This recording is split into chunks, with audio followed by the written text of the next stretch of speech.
Are we at one of those moments in history in which there is the necessity for a new world order? A, because of what's taken place in the Middle East, the rise of different kinds of groups, and B, what's happened in Asia, meaning that there has been a shift from the West to the East. There's a need for a new world order, but it has different characteristics in different parts of the world. Just to go back to Iraq for a moment.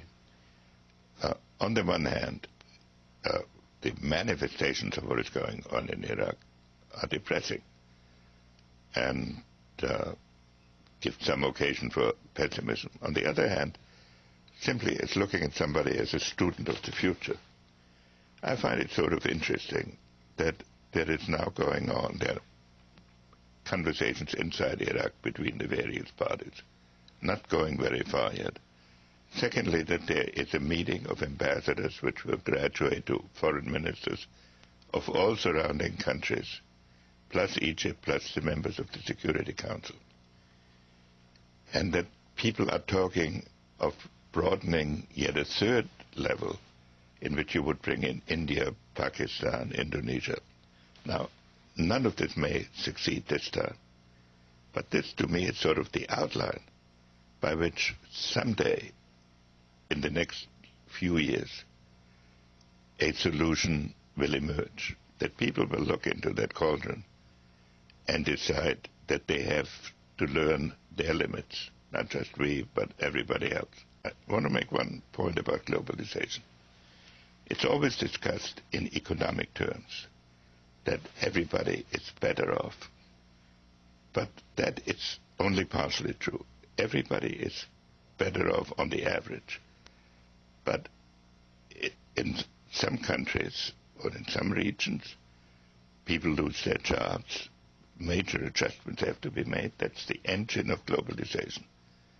The people who are disadvantaged by the process look to their governments for solutions. But the governments are national and the problem is global.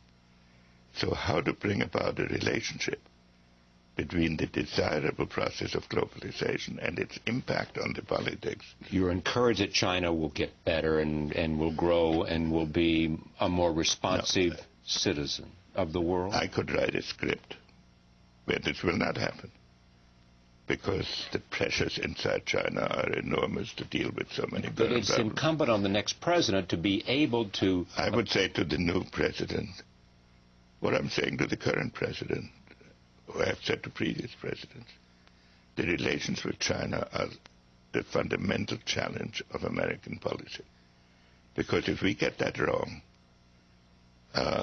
then much else we may do right. It's going to be subsumed in an attention to a conflict like the Cold War. And that is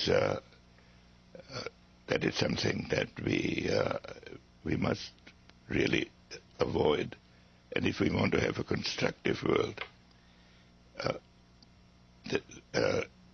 the purely strategic and military problems that the shift in power relationships brings will confuse us if we do not consider that we have to bring about, together with other countries, a different consciousness of what a world order is.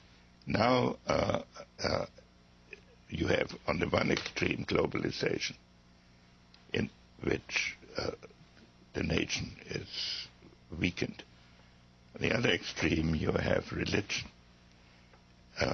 Then in between, you still have traditional states. And how you can get an international system in a world that is states and all these other movements, that is bound to produce problems.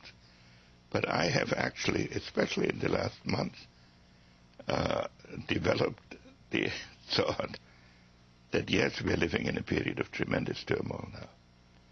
But I think that at the end of this administration, with all its turmoil, and at the beginning of the next, we might actually witness the creation creation of a new order, because people looking in the abyss, even in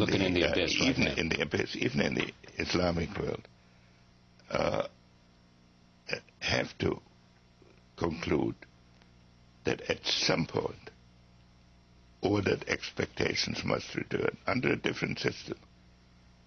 But you cannot wake up every morning wondering what horror is going to befall you. And so,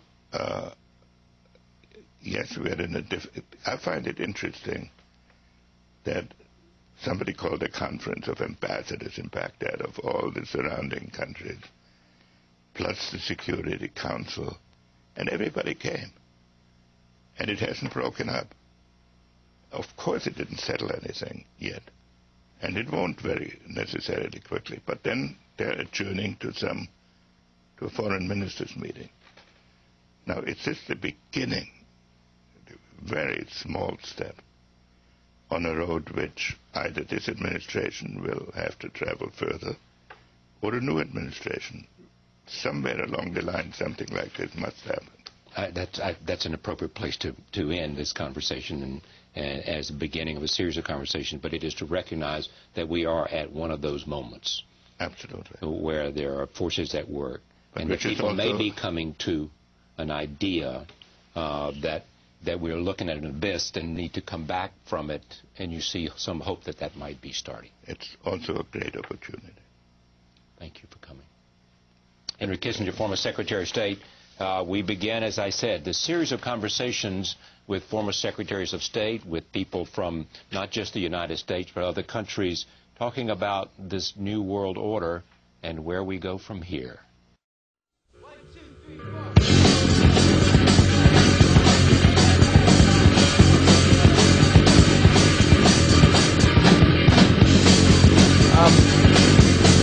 Okay, like, see, there's this,